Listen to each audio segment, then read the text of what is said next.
It's strange how childhood memory seems softer, sweeter, when you're looking back from a place of hurt. I still remember the red brick house in Savannah, Georgia, where I grew up.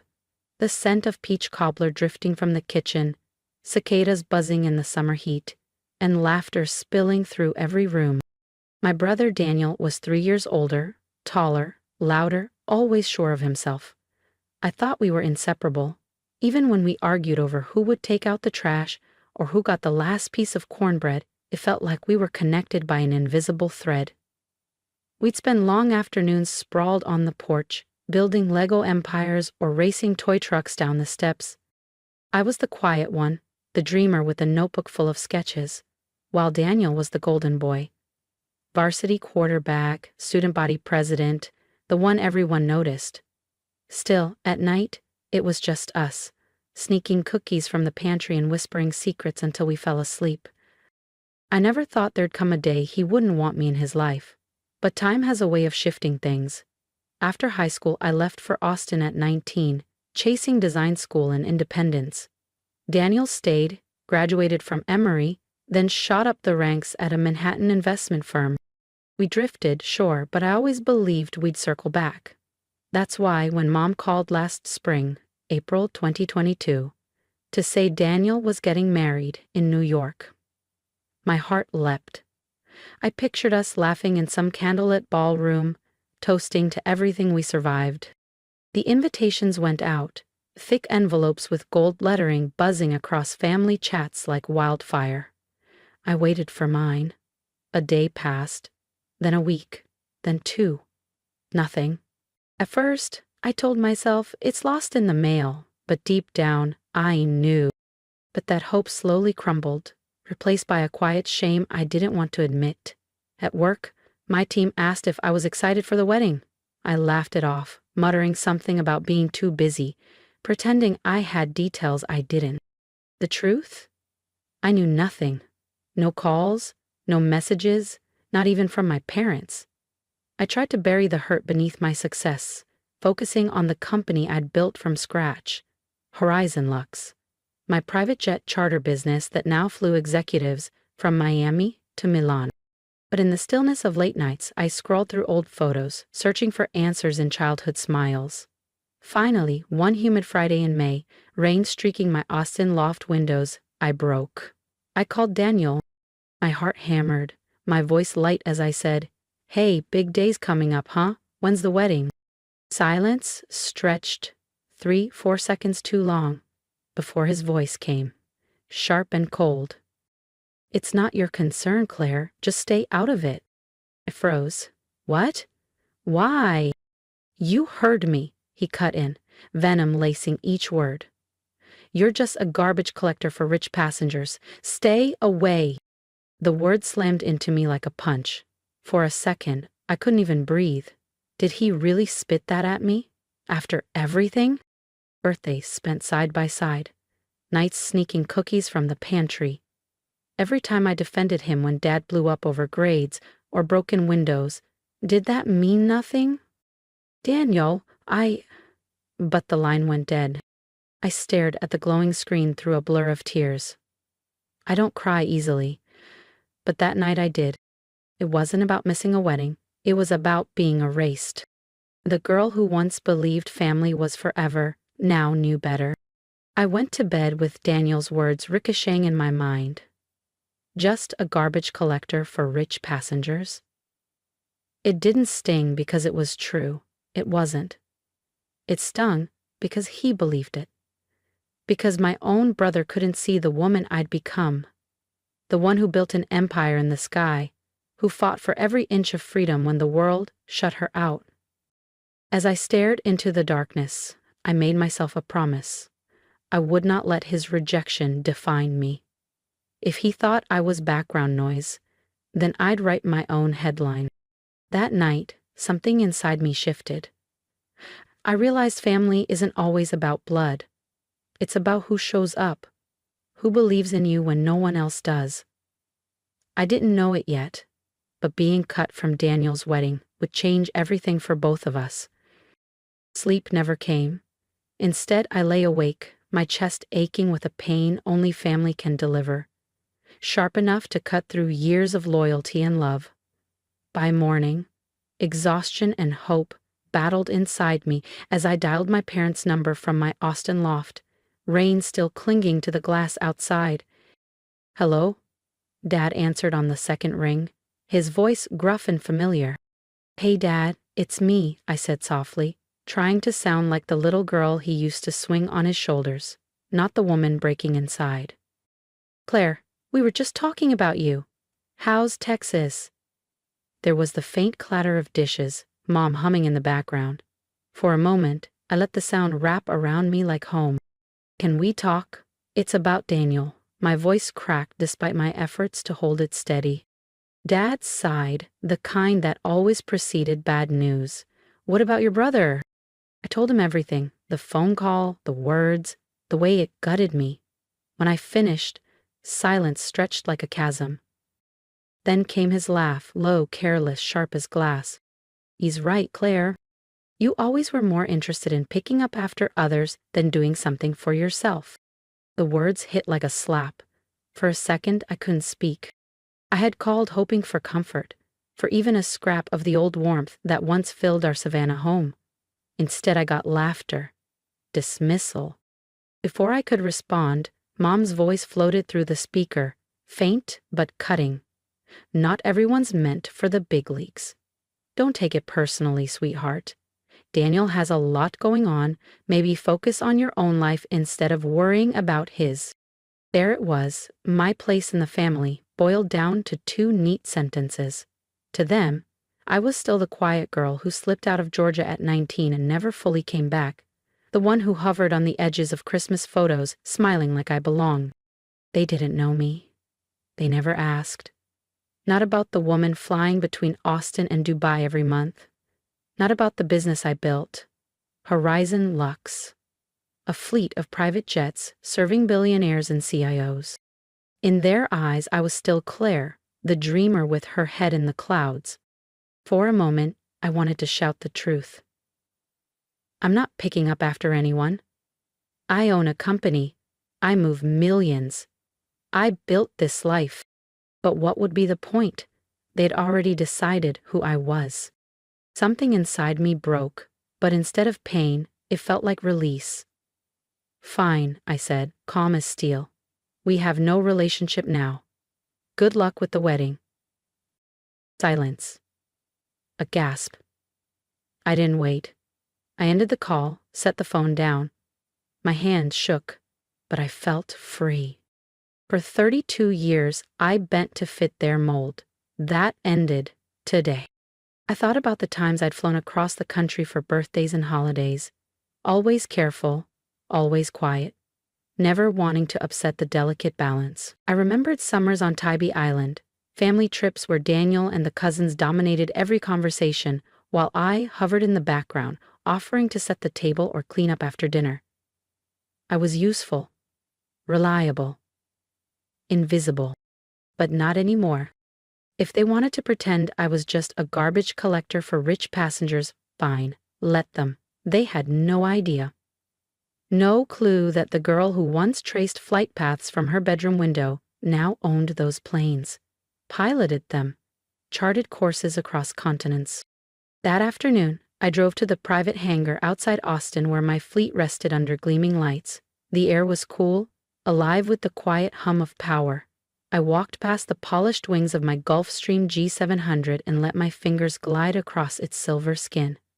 This was mine, all of it. Not because anyone handed it to me, because I've fought for it. Every deal, every sleepless night, every gamble no one believed I could win. Out here, I wasn't Claire, the disappointment. I was the boss. The woman whose words sent millions moving. The crew prepped a flight to Dubai, their laughter carrying in the distance.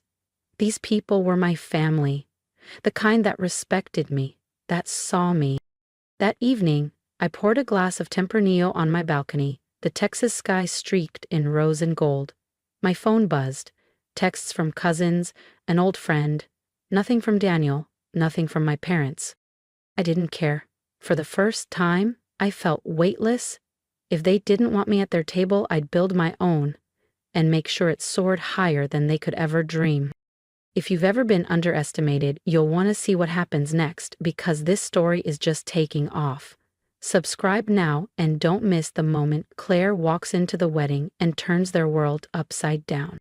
I was fascinated by the world beyond Savannah, by the idea of cutting through clouds at 600 miles an hour, free from everything that held me down. That curiosity turned into obsession, and by my 20s it became a career. My first real paycheck went to flying lessons, then to hours logged in cramped cockpits. After a few smart investments, I bought my first jet, a beat-up Cessna that needed more repairs than it was worth. But that plane was my ticket. I launched Horizon Lux with nothing but grit and a name. I cleaned the cabin myself, handled bookings, even flew early flights when I couldn't afford a full crew. Every dollar went back into the business. A new navigation system here, a fresh coat of paint there. Word spread. Soon, I was flying tech founders from Austin to Silicon Valley, then artists to Miami, then executives to London. Horizon Lux became a name whispered in private lounges and luxury hotels. Our flights weren't just about convenience. They were about discretion, precision, and quiet elegance.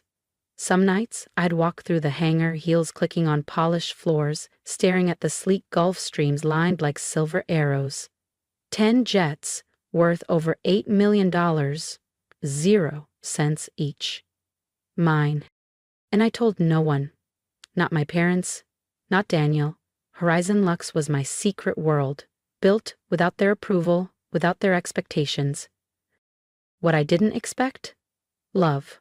It slipped in quietly, between flight schedules and board meetings. His name was Michael Wohl, the first pilot I hired when growth demanded more hands. Steady, calm, the kind of man who hands you the right wrench without a word. It didn't happen overnight, but in a life spent above the clouds, he felt like home. He listened, never judged, always steady. Then one quiet night at the hangar, after hours of flight logs and paperwork, he kissed me. It felt like breathing after holding it too long. We kept it simple. No drama, no headlines. Michael moved into my Austin loft, and life settled into a rhythm. Flights to Europe, late dinners, long walks around Zilker Park, talking about everything and nothing. He didn't care about my bank account or my jets. He cared about me. Just Claire, not the CEO, not the family afterthought. A year later, we decided to marry. No spectacle, no paparazzi, just Aspen in late spring. The air was crisp, snow dusting the mountains, and a wooden lodge glowing like a secret. A few close friends, pilots, crew, witnessed it. My dress was simple. Michael wore a gray suit and that easy smile that made me feel safe. We wrote our vows by hand. Honesty, patience to keep each other grounded, even 30,000 feet above the world. It was perfect. But privacy? Hard to keep. Maybe a hotel guest talked. Maybe someone saw the rings. Within days, photos surfaced. Mystery jet owner marries pilot in Aspen. Then came headlines. Private jet queen ties the knot. Reporters called. So did celebrities wanting charters. My phone wouldn't stop buzzing. And then my family. Cousins I hadn't heard from in years. My parents leaving awkward voicemails. And Daniel, the brother who told me to stay out of it. Suddenly, he called over and over, messages dripping with forced cheer. As the world obsessed over my story, I felt something shift. The approval I once craved, gone.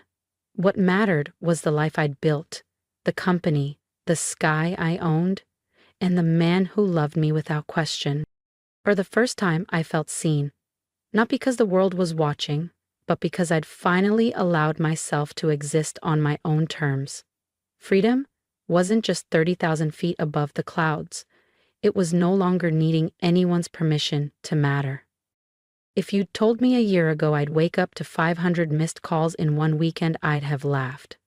But then again, nothing about this past year had been normal. The morning after our Aspen wedding photos hit the news, I rolled over expecting to find Michael still asleep. Instead, my phone glowed like a runway. Notifications buzzing so loud even our dog Jet groaned. At first, I thought it was a glitch, but as the missed calls stacked up, And the texts poured in, reality hit. The same family that erased me now couldn't get enough. The voicemail from Mom, her voice trembling. Claire, sweetheart, we had no idea. Please call us. And then Dad, fumbling for casual. Hey, kiddo, looks like you've been busy. Call us, okay? And Daniel, the brother who called me a garbage collector, his first message was stiff. Claire, I saw the news. Call me. By the third, desperation seeped through. Clary, please, let's talk. I'm sorry. Then came cousins from Atlanta, aunts in New Jersey, even relatives in Paris I barely remembered. You're incredible. Can we visit? Maybe a ride on one of your jets? It was as if, overnight, the people who once dismissed me decided I was finally worth something. I stared at the avalanche of notifications, a strange mix of anger and quiet amusement. Not because I hated them, but because I'd spent years begging for their approval. And now, I didn't need it. Now I had what they wanted. A story, a jet, a ticket into a life they'd never imagined. Suddenly, I was the golden child. Michael noticed the calls piling up, but he never told me what to do. He just brewed coffee, flipped pancakes, humming some old Beatles tune while I stood by, arms crossed, heart pounding. For the first time, I felt like I could simply exist. No explanations, no performance. The truth? I didn't want to call anyone back. Because those conversations wouldn't be about me, they'd be about them. They'd want to know how much money I had, why I kept it secret, when they could get a seat on my jets. I could already hear the questions. Can you fly us to Paris next month? Do you know any celebrities? Maybe you can invest in my new idea. I was done being a passenger in my own life. For years, I let their opinions steer my course. Not anymore. Now I had everything. Horizon Lux, a partner who saw me, a crew that felt like family, people who laughed with me in the hangar, not at me behind closed doors. The ones who mocked me before didn't deserve a ticket now. And I realized something breathtakingly simple. I owed them nothing. Not my story, not my money, not even an answer. So I let the phone ring, I watched the missed calls climb, I listened to voicemails thick with regret, but didn't pick up. Instead, I spent the weekend with Michael, walking the hills outside Austin, talking about new flight routes, maybe starting a family. The past? Gone.